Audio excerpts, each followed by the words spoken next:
the National Social Register says it will use bank verification numbers, BVNs, and previous record of purchase of recharge card of at least 100 naira by mobile phone owners as criteria to identify beneficiaries of the cash transfer. In the face of all these explanations, the leadership of the National Assembly are demanding for reforms of the distribution of the palliatives. How is the data of the National Social Register generated? How reliable and effective are the records of the purchase of recharge cards by Nigerians? And are the BVNs reliable? These and more are the issues that we will examine in this edition of Platform with the Honorable Minister, Humanitarian Affairs, Disaster Management and Social Development, Hajia Sadia Omar Farouk. Honorable Minister, welcome to Platform. Thank you very much. Honorable Minister, because of the social distance and necessity, we're having only one panelist and myself.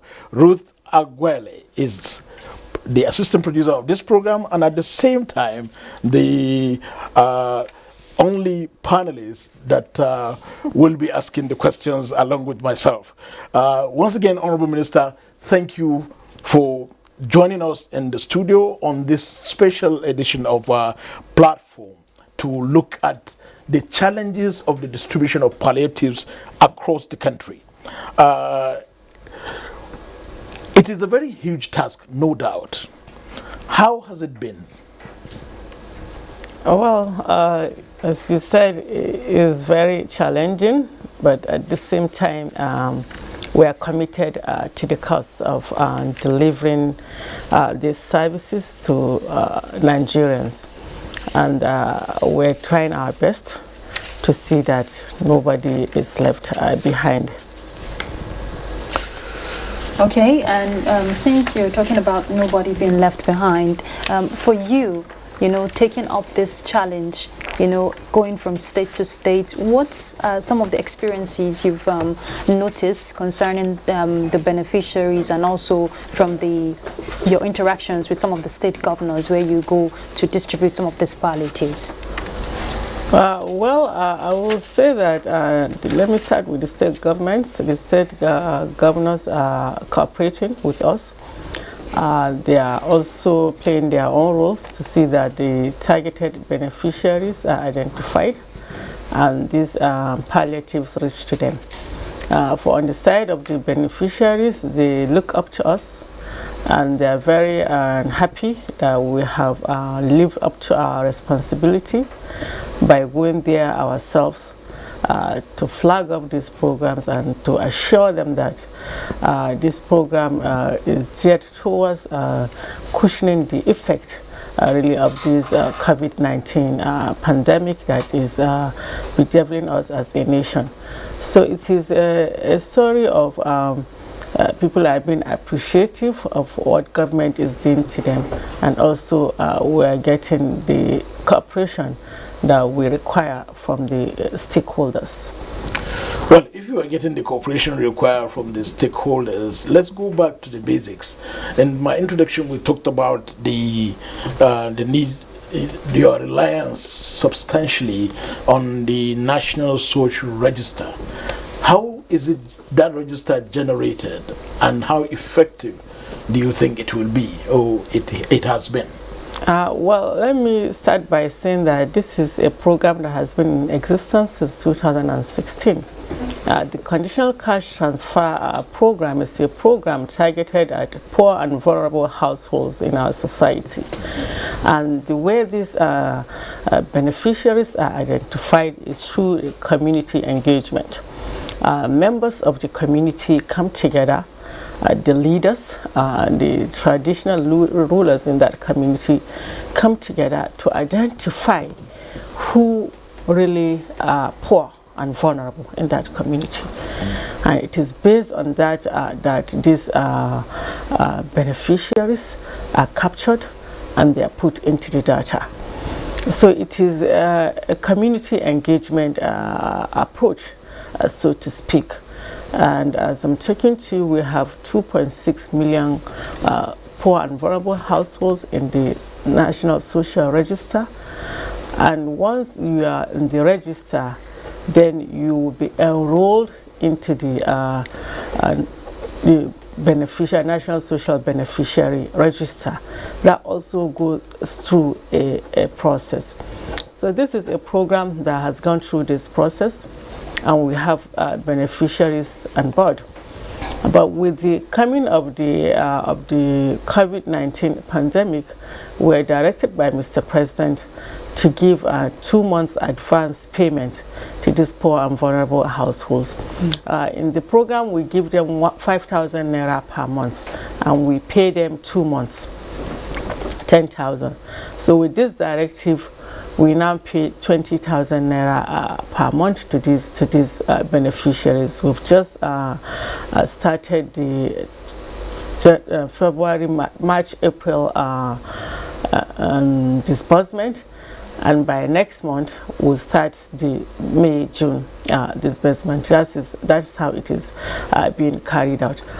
In the last broadcast of Mr. President, he also directed that we expand the scope of the beneficiaries, and that is where we are saying we are going to look at this issue very critically, and our focus will be really on the urban poor, people that live on daily earning for their livelihood, and people living with disabilities, as well as other vulnerable groups. And that's why we will come up with these options of using the BVN of the bank accounts of these groups that do not have more than 5,000 naira in their accounts, and then the mobile phones, those that recharge their phones from 100 naira and below monthly, and then also the ones that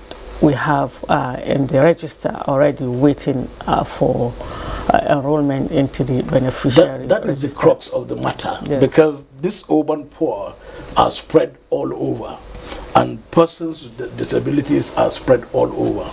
What manner of collaboration does your ministry have with the banks that will warrant if the effectiveness of this distribution, if at all it will be? Well, we are collaborating with the Ministry of Finance through the CBN and then the NIPS to get the data of this group of individuals that have this that fall within this criteria. And we're also working with the Ministry of Communications through the NCC to also get the data of all the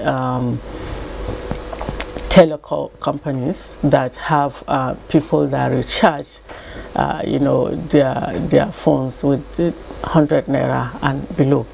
We have held a meeting with them earlier this week, and I'm expecting to report back to the presidency on the outcomes of our meeting with them and what we've been able to get from these organizations. Okay, and since the president has already stated that 1 million people will be added to the 2.6 million beneficiaries, now if you're going to digitalize this process of payment, is it going to start with this 1 million people, or are you going to expand the scope?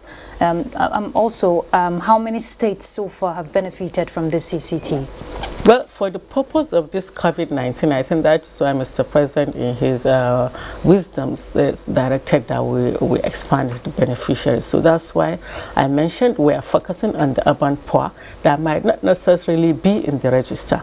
Okay. So what we have in the register is going to be there. That 2.6 million. Yeah, the 2.6 million. And they are not all enrolled as beneficiaries. They are in the register. It's from that register that we move them to the beneficiary register. Okay. What we have currently is 1 million people that we are paying. Okay. But we have another balance in the National Social Register. But for the purpose of this situation that we are in, that's why we are using the BVM. We are using the mobile phones, as well as using some of the people that fall within this criteria that we already have in the social register, that we can move them. today.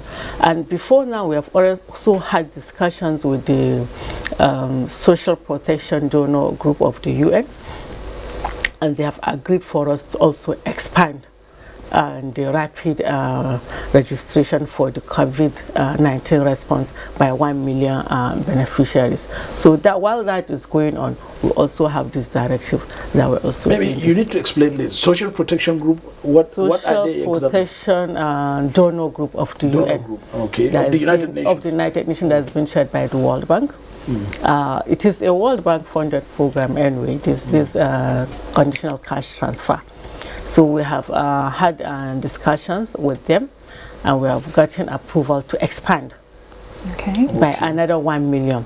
In this case, we are going to get the ones that we already have in the register that have not benefited, for them to be moved out of the 2.6. Out of the 2.6 to be moved into the beneficiary register. Now we're going to have 2 million people. But does it cut across all states? Because there are agitations. Really, it cuts across all states. Well, the issue is, because of the processes involved, if we're going to the states, we notify the state governments, and there are certain commitments that state governments are also supposed to make, especially in the area of training the people that we're going to take to the field to get this data for us. And they are supposed to be in teams of 6 in number. But if a government decides to do it as fast as possible, they can increase the team by funding that team in the training as well as in the logistics involved. So that is why you see in the register, some states are higher than others. And we're supposed to start with 30% of all the local governments in the state.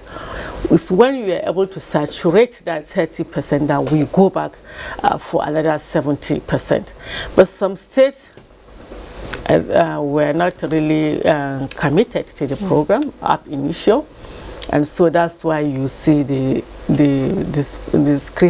disparities in the figures across the states.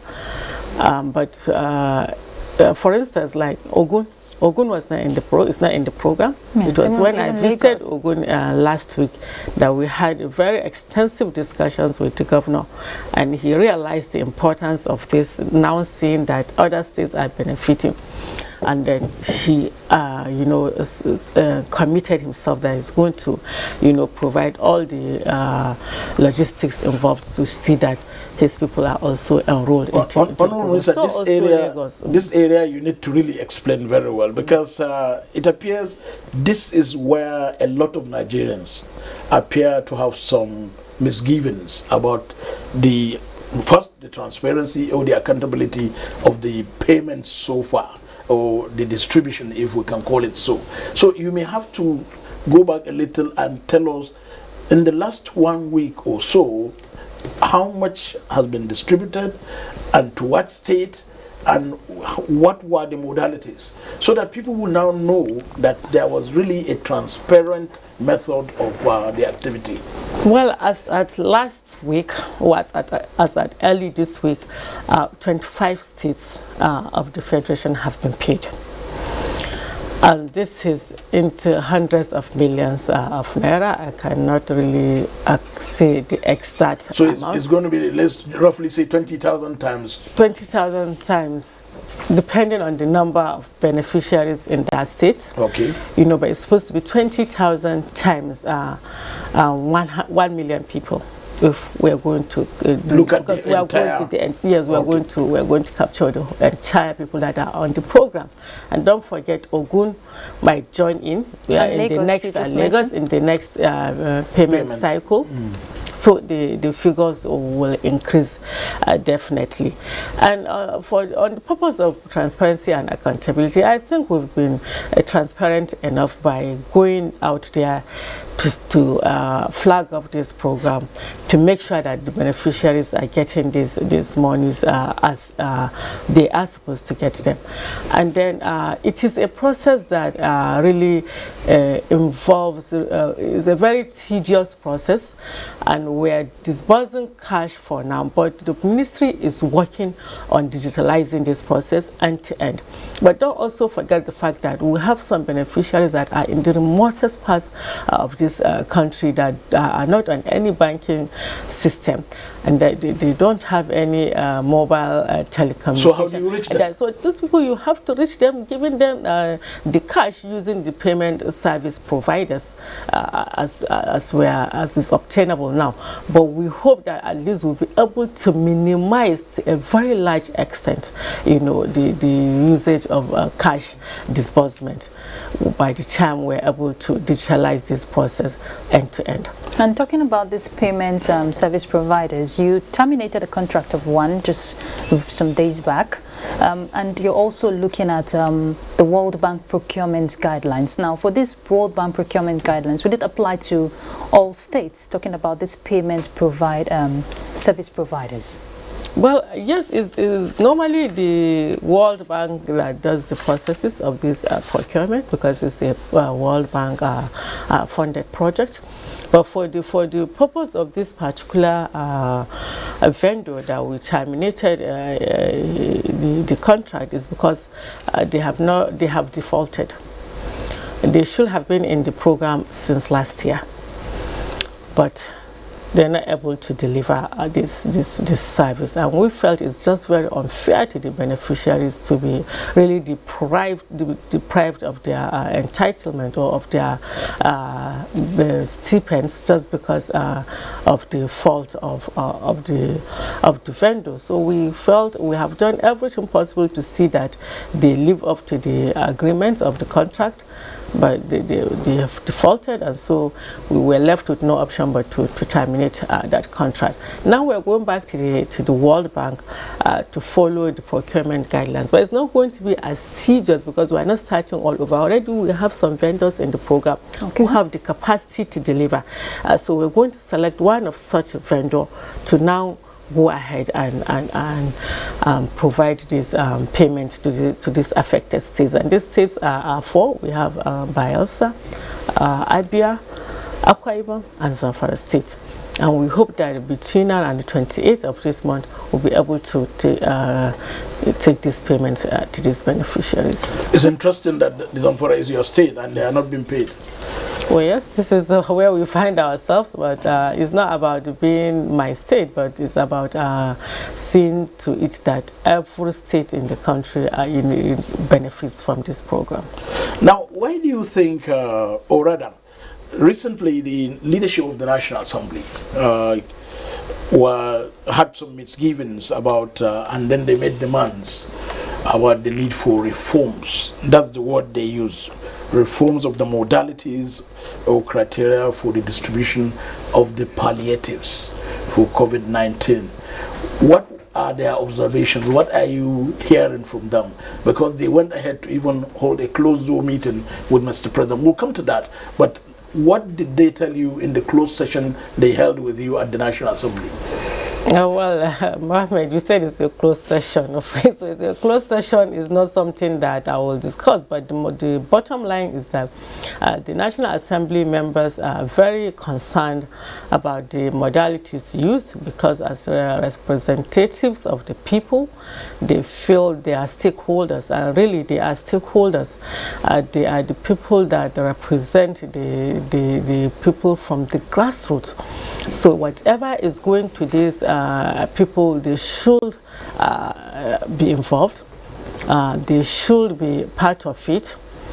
And they are not in any way saying that we should not use the criteria that will not jeopardize the integrity of the process.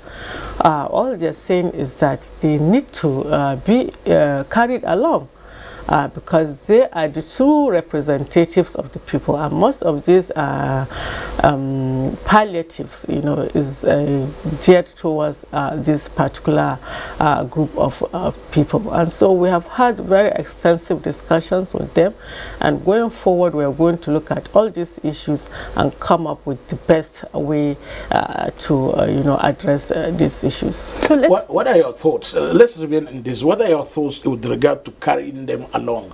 Because you just told us of the need to adopt the United Nations procurement guidelines, and here you have your national legislators wanting to be carried along. How are you going to carry them along and at the same time adhere to the strict rules of procurement guidelines? That's why I said that carrying them along without jeopardizing the integrity of the process. There are people that represent these constituents.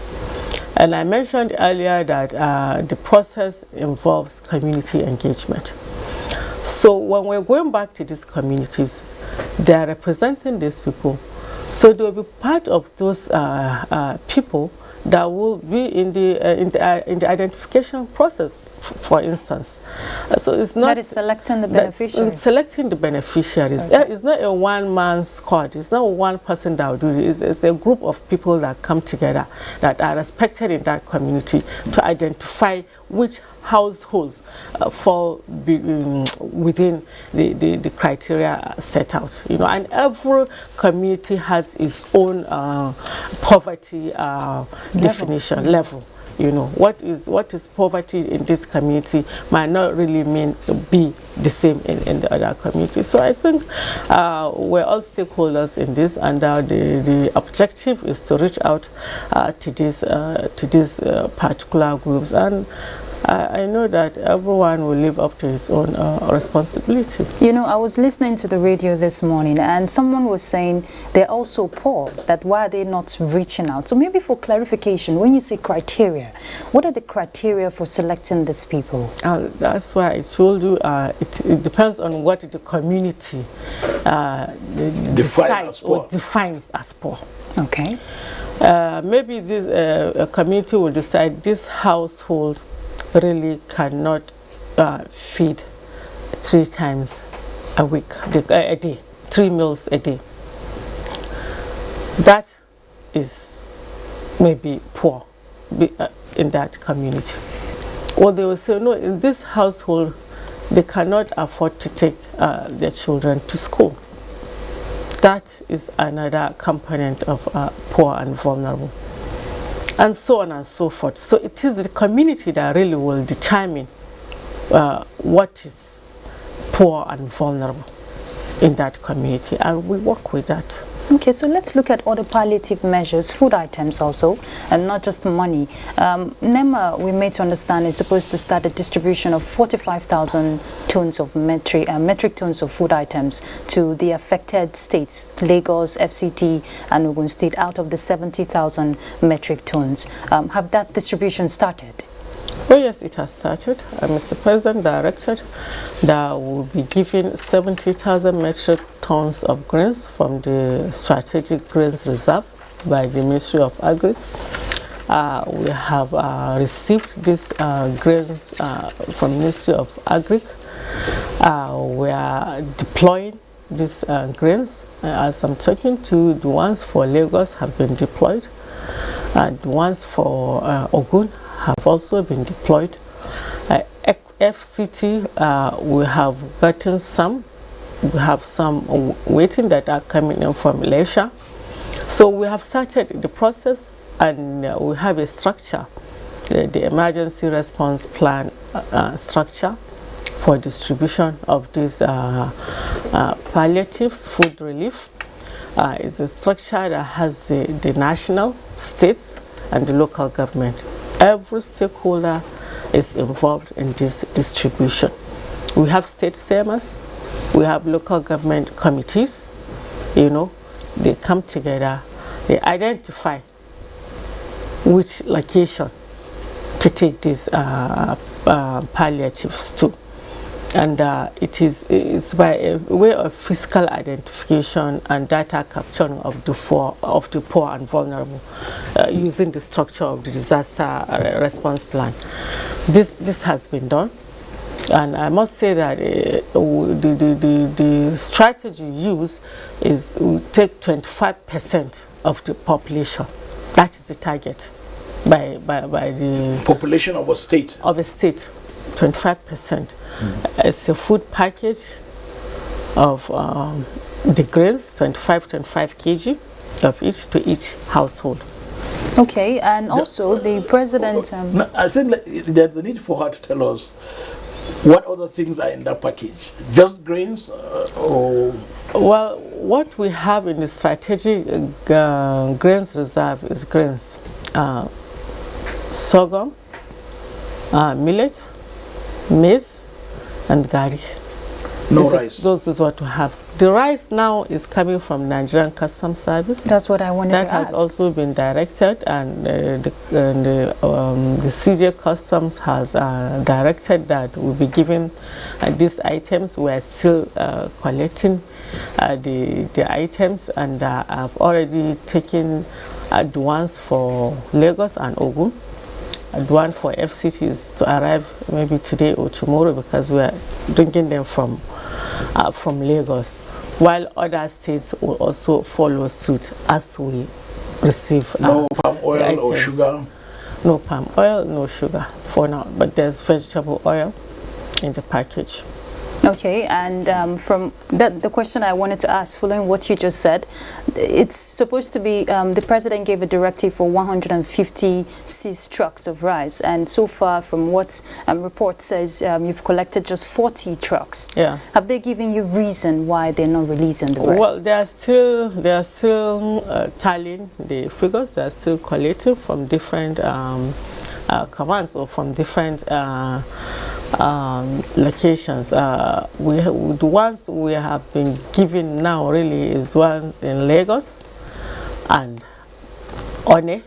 We're supposed to get 19 trucks from One, but we're able to get just 5 as at this morning. And then the ones in Lagos is 40 trucks. I've already deployed 20 now. We have 20 remaining. The ones in One, we took 3 to Imo and 2 to Ebonyi. They are waiting for 1 to be completed. Okay.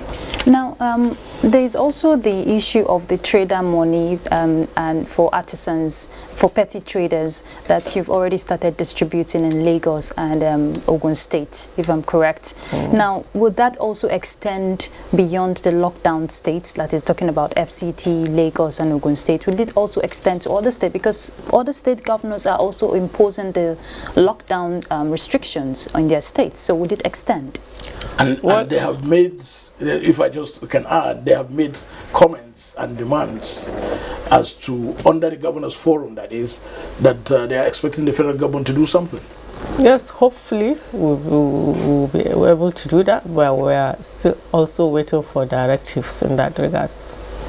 Okay, so for now it's just Ogun State and Lagos. For now, for the trader money and market money, Ogun State, FCT and Lagos, but we're extending to other states because it's already an existing program.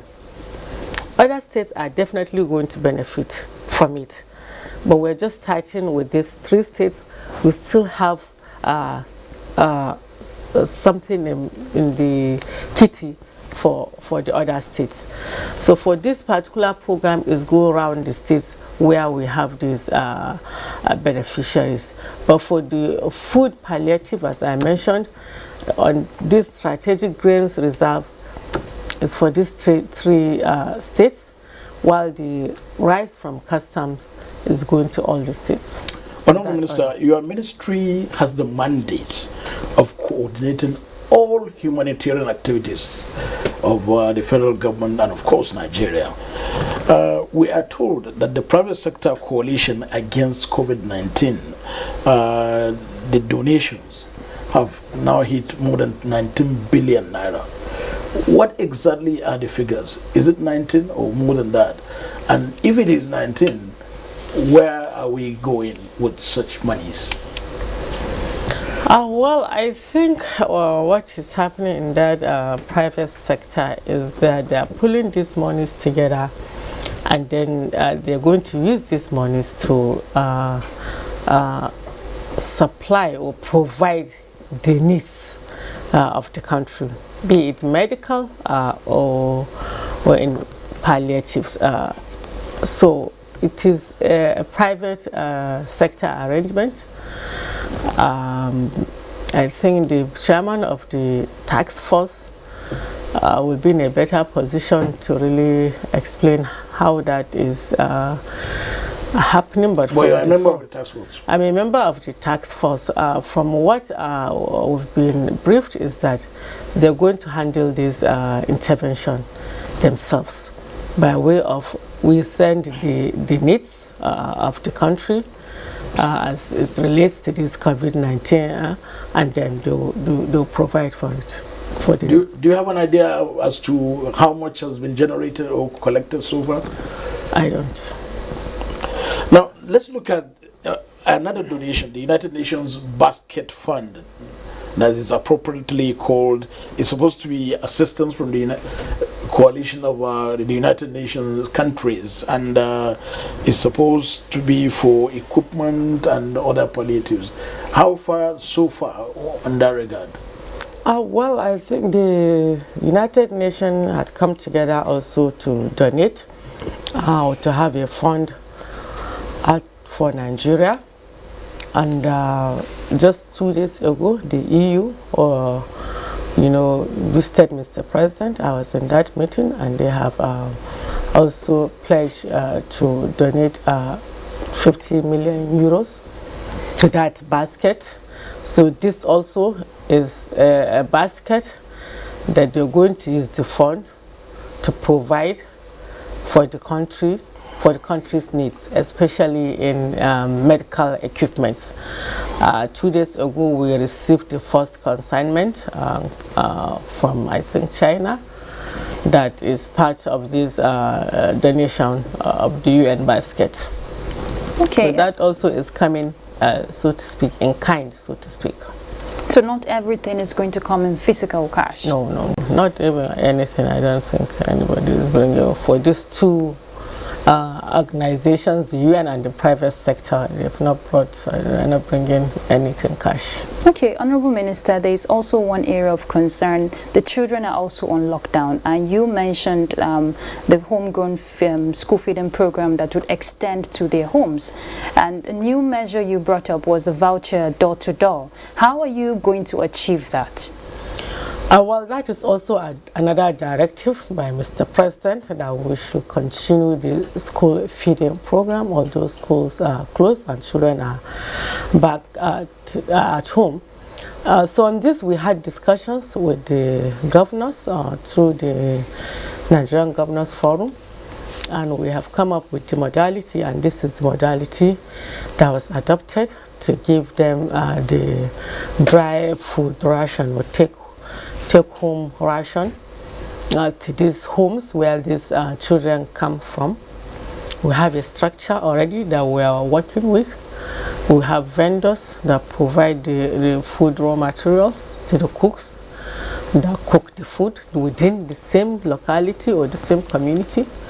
We have the school the teachers or the school headmaster, who is also within that community. So we're using all these structures on ground to identify these households, and then we provide these vouchers. We also have other personnel on ground, especially the community service development personnel in all the communities. We're using them in the distribution of these vouchers. We are using the NIPOST also to get these vouchers printed, and also their personnel on ground to see that we distribute these vouchers, and then we have designated distribution centers within the communities that these members of the household will go and present and pick this food ration to their homes. And we believe that in every home we'll have at least 3 children in that home. So the package is going to, really take into consideration the number of the children in that house. When is that beginning? Hopefully by next week we should start that. Is it going to be strictly children who attend, excuse me, public schools in their communities, or will it extend to other vulnerable homes? Well, in every home where you have a child that goes to school, he will have his siblings or her siblings in that home, so they will also be taken care of. For the purpose of this homegrown school feeding, there are other palliatives that are going to the poor and vulnerable households. Yes. For example, the cash transfer, also the food distribution that we are doing. These households are going to be identified, and they also get that. Okay, let's look at the IDPs in the Northeast. What are the plans put in place? The IDPs have been very well taken care of. From the beginning of this lockdown, we have taken 2 months food ration to the IDP camps, the official IDP camps in the Northeast especially. And for the other IDP camps, we have also taken some this relief. The ones in FCT, we are in the process because we are waiting for the last deployment of the grains to start. But we've gone to the camps, we have sensitized them, we have taken hygiene items to these camps, and we have their numbers. We are working with the FCT authority. We know the number of camps that we have within the FCT, and also other states where we have these camps. Most of these displaced populations, they live within the host communities. It's not in every state that you have, like my state, for example, Zamfara State, we don't have an official camp in the state, but we have people that are displaced, but they live within the host communities. And all these interventions in these lockdown states where we have IDPs, we're taking these interventions. But for the other IDPs that are officially recognized in their camps, it's a routine thing. Every month they are provided this food ration to them. Each household within the camp is being given this food ration. But for the purpose of this COVID-19, Mr. President directed we give them 2 months, and that has been done. Now let's look at the issue of the government enterprise power program and of course the N-Power. Since you are here, I think it would be nice to use this opportunity to also speak to these programs that are under your ministry. Well, the Government Empowerment and Enterprise Program, GIP, that is one that we just spoke about. The trader money, market money, and the farmer money is an existing program, and we have expanded. That was what I flagged off in Lagos and Ogun for the lockdown states and FCT. But it's an existing program, and in that program, Mr. President also directed that we give a 3 months moratorium to these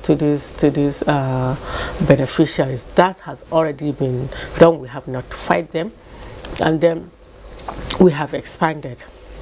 So that has been taken care of. For the Empower, the Empower program is a program for the graduate youths, as we are aware, that have been enrolled into the program since 2016, while others were enrolled in 2018. The first batch of the Empower beneficiaries were the ones that were enrolled in 2016, 200,000 of them, and 2018 we enrolled 300,000. We give them monthly stipends of 30,000 naira, and they are mainly teach. They teach public schools across the country. We are faced with some challenges of payment, because paying 500,000 people from public funds has to go through processes, financial rules and regulations, and then procedures. And this is what we do every month. If at all there's any delay, it's not on purpose. It's just for us to make sure that no beneficiary is omitted, and at the same time, no ghost beneficiary also is paid. So this is a normal routine processes that we must go through for the purpose of transparency and accountability and even prudence. And we all know that Mr. President is very, very particular about these three aspects of managing public funds. So this is what we do. I know that it came to my table. The normal procedure is to ask the accounting officer to advise. It comes back. Before he will advise you, he will also push it out. So it's a process. So was that what was responsible for the initial delay in payment? It will continue to be like that. Let me say it here. It will continue to be like that. There's going to be continuous delay? It is going to be through these processes. So if somewhere along the line we get delays, it's not on purpose. It's just that it's going through processes and procedures of government. That is one. And it is also very important for us to understand that these beneficiaries on this program is not a permanent thing. We are also working day and night to see how we exit these beneficiaries to put them into some kind of permanent job, so to speak. So it's a process we're undergoing, we're going through day in, day out to see that everyone is better off for it at the end of the day. Don't you think, for the sake of the N-Power beneficiaries, the government should come up with a foolproof procedure that will be hitch-free and not cause any delay in the future? Because this is a program you have done in the last 2-3 years. This is the hitch-free, Mohammed. It's a program that people have been on for years. But at the same time, we can't say that the same number of people that have enrolled into this program are still in this program. Some might have gotten their permanent jobs and have moved on. Something might have happened to some of them, maybe. But are they still collecting the stipends? These are the things where always, every month, you have to go through this process and procedure to make sure that we fish out those that are not on the program, so that we don't. That's why it says so that we don't pay ghost beneficiaries. But you're also and at the same time, so that we don't omit those others that are still on the program. So what are you going to come up with? Because I know you're working towards overhauling the process. So what would you recommend? Well, we're still in the process of overhauling one, to strengthen the base, to expand the base as well, to also make sure that these people that are on the program, they exit on something to fall back on. These are all the processes. We are also working on expanding and even doubling the beneficiaries. We're also working on making sure that other beneficiaries come on board, so that they are not, marginalized, or they are not, because there are people in the queue waiting. Yes. Yeah, Honorable Minister, I think there's a need for you to you have touched substantially on the issue of the reforms of the conditional cash transfer. Maybe let's look at holistically the need for reforms of the various programs, both the CCT, the N-Power, the Government Enterprise Empowerment Program, and this is all what we are working on. All the SIPs programs, we are looking at how we are going to reform them, or to improve on what we have, to build on the existing ones. This is what the ministry is working on. Don't forget that these programs came to the ministry late October, and we started being debriefed by November. We're in March, so it's a whole lot of process. It's a process that took 2 years to be on ground, or to be in place. You don't expect us that within 3 months or 4 months to finish the overhaul or the reorganizing of the process. What's your timeline? What's your target? Is intended to improve. Yeah, what is your target? Well, we hope that what target are you giving yourself? We hope that by July we'll be able to come up with our changes. Without the lockdown, though. Even with the lockdown. Okay. Well, the ministry, you are Minister of Humanitarian Affairs, Disaster Management and Social Development. Let's look at some aspect of disasters. Of recent, we have recorded issues of fire disasters, fire occurrences of some very strategic institutions. Does it worry you? Of course it does. And one of the mandate of the ministry is to ensure strategic disaster mitigation, preparedness and response. And this is what also we've been doing, and we're trying to improve on what we have on ground. And I must say that most of the disasters that happen in this country really are born out of some kind of negligence, so to speak, be it flooding, be it even the fire disasters. So we're carrying out a massive sensitization program across the country on the dangers of this negligence, you know, on the dangers of what this could cause, losing lives and properties. So that is also in the pipeline, to see that we're able to reduce the number of disasters happening across the country. If you say substantially, most of them are based on negligence, is there any mechanism whereby you will really penalize and if you like, punish persons found wanting to have caused or this negligence? Honestly, we are left with no any other option than that. We have to enforce, you know, these measures. Once one is found wanting or is found to be really guilty, we should enforce the measures that are there, you know, so that we deter others from doing it, and we will save lives and properties in the course of doing that. Honorable Minister of Humanitarian Affairs, Disaster Management and Social Development, Hajia Sadia Umar Farouk, thank you so much for finding time to come to our studio to discuss this very special edition that focused on the challenges your ministry is facing in distributing palliatives for COVID-19 and generally actualizing and implementing your mandate. Thank you so much. Thank you very much, Mohammed. Ruth Agwele, as usual, thank you so much very for much. being there and supporting the program at the same time. In the past 50 minutes, Honorable Minister for Humanitarian Affairs, Disaster Management and Social Development, Hajia Sadia Umar Farouk, responded to questions on platform, particularly on the federal government's desire and commitment to ameliorating the plight of the less privileged, the poor and the vulnerable persons as Nigeria tackles the scourge of coronavirus. That's platform. I am Muhammad Kuda Bakar. Bye for now.